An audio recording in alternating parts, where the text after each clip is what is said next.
Hey, welcome to the Exhaust Note podcast. This is the first real episode, but we'll just call it episode 2. I'm Brynn, that's my dad.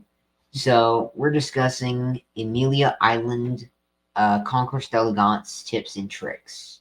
So, we stay at a Jacksonville hotel. Yeah, it's about 20 minutes away. It's right at the I-95 and the airport exit. So it's really convenient to restaurants. Everything you would want is right around there. Super convenient. And I would say, 25 minutes to Amelia from there? Yeah, Up the A1A. up the A1A. Yeah, which you're going to see a lot of the cars. Maybe not on the golf course of Amelia, but you're going to see a lot of cool cars up the A1A. So your ride to Amelia is also awesome. Right. Let's see. Friday, there's the Fernandina Beach 8 Flags car tour. Typically, I think it's like they park in Fernandina and then they drive somewhere else from there. But we just go see the Fernandina Beach show. They pushed it back this year, and I think from looking at what I saw the 2026 schedule, that it's going to continue to be pushed back, but it's like 7 a.m. now. So, yeah, it's a little bit earlier than it was. So basically, they either start or they end up in downtown Fernandina Beach. And I don't know what. You just make sure you look at the schedule. Right. Because we miscalculated this past year and we missed it. Exactly. So make sure you look at the schedule, but it's something worth going to, the 8 Flags car tour. It's just like a specified route that they run along, and they start somewhere and they end up. In years past, we've gone and they've ended up at downtown Fernandina Beach, and it's a lot of cool cars, including some that are on the golf course at Amelia Sunday. Right. We've seen some super cool rides out there. That's definitely worth waking up early and trying to catch it somewhere. And that's on Friday. Right. So if you roll in Thursday night or whatever, it'd be well worth your time catching that Friday. Right. This goes for the entire event. Pay for the good parking, because you're gonna have to walk a very long time if you don't. So it's just worth it to get good parking. Yeah. So we park pretty close, and I think it's like, I want to say it's $40 or something like that to park. It's well worth it. We can get in and out anytime we want. We can go grab water out of the car or whatever we need. A lot of people right around Amelia turn their homes into parking lots. So also, when you go to this thing, look at the homes as you're getting ready to park, because some of the houses have like Ferraris and Paganis and all kind of stuff sitting in the driveways. So this whole thing is, I would say, just as a car spotter, they're everywhere. Look everywhere. Go on Friday to see. They have a big building, and you can go inside. And outside near the beach is a mini concourse, kind of. And there's a big tent. There's a ton of cars in the tent. So go on Friday to see that kind of stuff. Yeah, so it's at a hotel. So the ballroom in the hotel also has how many cars? 8? Something like that. About 8 cars in it. And we're talking, what are some of the cars we see in the ballroom? We saw a Lamborghini Miura SV and a Porsche 918 and a Singer 911. 250 GT, F40, Dusenberg. Yeah, Dusenberg. Miura. Yeah. Everything. A Miura, what was the one without the eyelash? SV. Yeah, that's the way you just said. That thing was awesome. Anyway, selective listening. Yeah, that's Friday. So really things don't get kicked off until Saturday. But you can go in Friday. You have to pay. We're Haggerty. We have a vehicle insured by Haggerty, so we're part of that drivers club. So we buy the whole weekend deal, and you get the little wrist thing and walk in. You get the ballroom. On the back side of the ballroom, backing up to the ocean, is that tent he was talking about. And, name some of the things we see in the tent. We saw a Aston Martin Zagato and several limited edition Porsches, a BMW Z8. Going. Oh, yeah. Going. A Lancia Stratus, I believe, Dusenberg, something in that vein. There was in a fire in California. Was it? I don't know. A gentleman purchased it at a concourse, put it in his enclosed trailer, caught fire, melted, and they resold that car at this past year's Amelia for like $320,000. Yeah. And it was a melted heap. But again, there are none. So, and I would say the whole thing about Amelia for us, and obviously you're very into automobiles. I've been a car, motorcycle, whatever enthusiast forever. Also, not to your level, but I would say it's a bucket list for the whole family, because it's not just things for car enthusiasts. They have something for everyone. They have really nice art. There's so many things there that is for everybody. But to his point, that back of the tent is Friday. Right. It's not that crowded.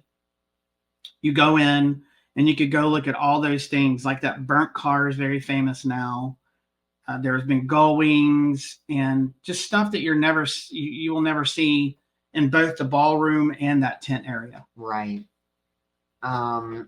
Saturday, there is a 80s and 90s event in a little, what would you call that area? It's part of the golf course. It's a smaller part of the golf course area. Yeah. Right. It's somewhat separated from the rest of the golf course, but it's all 80s and 90s cars. People can bring their own cars.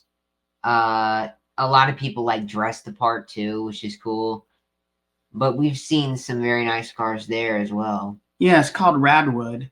So it's like a car show at a car show. Right. They travel all over the United States, but the one at Amelia is pretty big. I mean, I would say there's 100, there might be 100 cars there, 80s and 90s. I don't know how many cars, but it's a lot. And it's like, for my age, it's like a walk back through your childhood. All the cool cars when, you were a teenager are there, being the 80s and 90s. Mustang 5.0s and everything. The BMWs and a Citroen. What was the Citroen we saw this past year? It was insane. The 911s and with the old GT Performer BMX on the roof.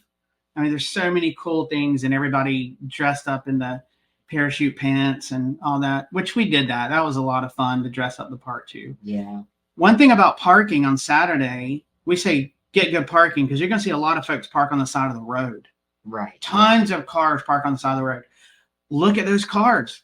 Right. Because they're also awesome. Mm-hmm. A lot of the cars are super cool that you see just headed to park. And we park way closer than those folks. And yeah, it was $40. Yeah. But worth every penny. Mm-hmm. Worth every penny. Haggerty also has a ride-along event where they have a ton of different cars. Like we saw an old Ferrari there and a Nissan Skyline GTR and lots of cars, lots of different cars.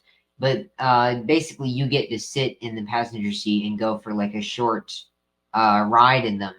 Sign up early because by the time we got around to it, it was already kind of done. Mm-hmm. Too many people had already signed up for it. Mm-hmm. So sign up early if you want to go on a ride along. Yeah. And the clothes that you bring too, I know it's Jacksonville and it's in March. It's like a single digit March dates normally. So we've been when it rained out, this past year it rained out Sunday. So they did the concourse Saturday and it was super busy as you can imagine. But the weather, we've gone before when it was super cold. We had on jackets, not Florida jackets, real jackets. And then we've gone and we got sunburned. So I would just say take halter top and ski bibs. I don't know. Just pack your suitcase ready for a little bit of anything. because the weather has been a little bit all over the place. Right. And the Haggerty ride along, I think you can sign up for it online. I think you can. If you can early at all, or the first thing when you get there that morning, I would do so, because it sells out, especially the popular cars. What did the Skyline was like sold out. I think the Ferrari was also sold out. The garage at the hotel is also something worth walking around. They have a garage below the hotel. Right. And we've seen some insane stuff there. I saw first time we went a 1 of 1 Porsche 918 RSR in that parking deck. So definitely check out the parking deck. Mm-hmm. Yeah, it's well worth it. I would say, we stay there a good while, and we have, once you park, you don't want to leave. But say you've gone for the day, as you're going back, if you stay in Jacksonville or anywhere around Fernandina or anything like that, try to eat somewhere close by. Right. Because you're going to see all the enthusiasts that drive their vehicles there, their cool vehicles there, are all around the area.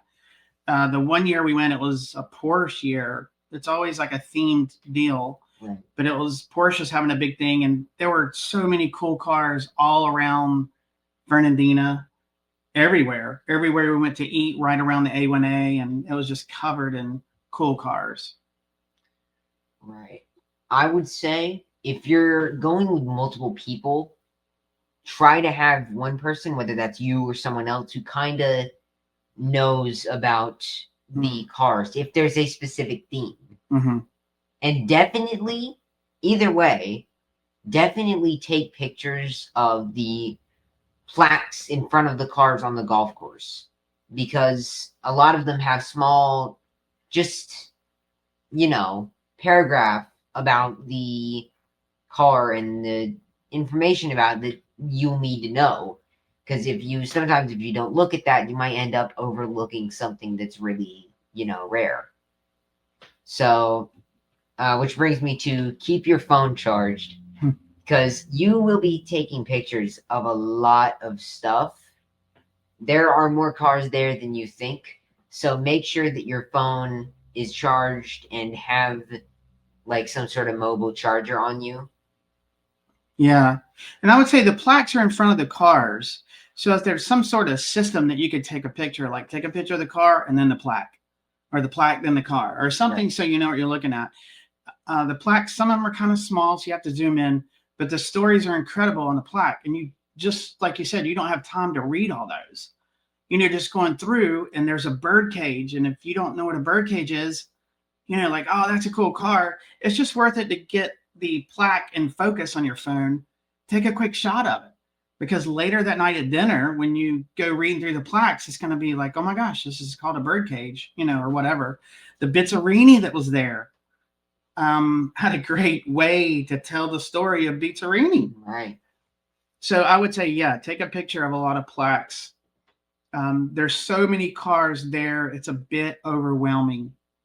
Yeah. Even for a non-car person, it's an overwhelming number of cars. They're all beautiful, but you could be staring at a 1 of 1 very easily, or a very famous something. Right. Yeah. And not have a clue. So we really like the plaques and just look at them later. They do. I think they sell you or give you a catalog or like an event thing, and it's always themed, like we said. This past year was the 30th, and it was Elio Castroneves was a little bit. That's who they were highlighting, but there's a lot of things there. So just what you said, definitely a charger to make sure, because once you get to Amelia, you're going to want to stay there for the long haul, really. Right. Yeah. Yeah. And what about the inside, the vendors inside the hotel? Oh yeah. Bring 1.5 times the money you think you need to the vendors, because it's a relatively big room of nothing but people selling things. And there was one vendor who had like gloves and helmets from racing drivers. Mm-hmm. Yes. Memorabilia. Right. That was tremendous to think about, that had been in somebody's hand or whatever. And yeah, you're going to want to take money for that. The artwork. Right. Yeah. I mean, for a car person, it's crazy. There was somebody there selling jewelry from wrecked supercars. Oh, yeah. That was also cool. That was cool. And sad at the same time. But anyway, big table, lots of vendors there selling all kind of stuff, die cast. There's also vendors out on the golf course selling things. Yeah. And then just the manners as far as the rules, all these cars, for the most part, you can walk right up to. Right. So jackets with buttons and things like that, just be real cognizant of those. Right. And getting too close and to that kind of stuff. I think like Pagani's and 250 GTs, and yeah, just be cognizant of you walking around something for sure. But like, for example, tell them about the 959s. What was it, 2 years ago or whenever? Yeah, a few years ago, they had the small little inlet almost, but a couple years ago they had 4 Porsche 959s, which is a car not only from the 80s, but it was limited to definitely less than 500. So very limited run car, and we saw 4 of them in the same place. Yeah, just sitting on the lawn. And there are this past year, I think there was a Gunther Works. Yeah, a Gunther Works Porsche 911. And then we went where there were 2 Dodge concept cars. I think that were crazy looking, or Chrysler concept cars that were crazy. They have some of the vendors with the new stuff out, like the Lotus. We went one year, the brand new Lotus was out. Yeah, back when the Lotus Evija just was announced. So we got to see the small little tent they had set up for Lotus. A roof? Oh, yeah. We saw a roof. Mm-hmm. It wasn't, there was one that sold for an insane amount of money there, but they had a separate view actually on the golf course. Mm-hmm. Mm-hmm. Which was nice to see. Still at least $1 million cars. Yeah, and I think when you first show up, unless I can't imagine you would live in a world where you would see that many cars. It's unbelievable. The first time you go, the Dusenbergs are unbelievable. Some of those cars are just, it's crazy that you're looking at them, and then you take 2 steps and there's a Countach. Right. And you take 2 more steps and there's a Gullwing and a Pagani, and there's so many things there that you could go to cruise-ins and Cars and Coffee and Barrett-Jackson. You could do that your whole life and not see what you see, at least at Amelia. And we're headed to Audrain in a couple weeks now, and then another concourse in Hilton Head, South Carolina, and we'll head there. But by and large, I can't imagine seeing that much diversity as you see in Amelia in one place, besides maybe Monterey Car Week. So that's tips and tricks. What other tips and tricks? I don't know about tricks, but tips. Obviously we bought some art, and so you're going to watch what you carry around, and you're going to time what you buy near the end of the day, and it's worth resting and all that. I would say the food, you don't have many options on the food. Yeah. Not many options. At Amelia, at the hotel, there's just not a lot of options. There's a couple of pop-up restaurants or, event type food is out there, and that's fine, but there's not a lot of food options. So I would probably plan on that. And again, if you park in a good place, I know it's $40, but it's like your base station. So you could literally put a cooler in there and go back and get the water you need or whatever if it's close by. A lot of magazine cars are there. So what about the Jaguar with the The Jaguar, either XJS or XJR. They call it the Super Cat. It's a TWR built car, and it has an insane amount of modifications and really fast. But we saw it not even parked; it was just driving by. Mm-hmm. Yeah, good place to be at the main entrance to the hotel at Amelia.